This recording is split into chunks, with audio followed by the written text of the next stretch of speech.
8 9 বিশ্বজুড়ে ভারতের নানা অগ্রগতির কথা ছড়িয়ে পড়লেও অর্থনৈতিকভাবে এখনো অনেক পিছিয়ে দেশটি। ১৪০ কোটি জনগণ থাকলেও দৈনন্দিন জীবনে নিত্য প্রয়োজনীয় চাহিদার বাইরে শখ পূরণের টাকা নেই ১০০ কোটি ভারতীয়র।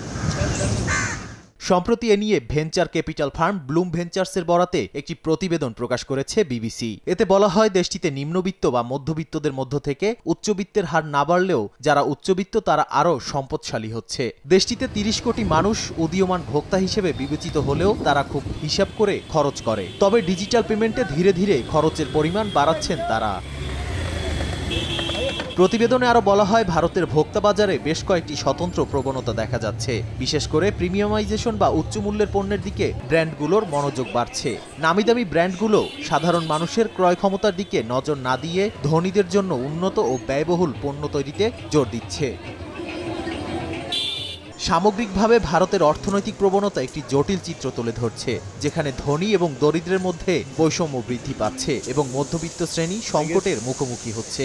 এই প্রবণতা ভবিষ্যতে ভারতের জিডিপির গতিপথ নির্ধারণে ভূমিকা পালন করবে বলে মনে করছেন বিশ্লেষকরা। নাদিম মারজান, সময় সংবাদ।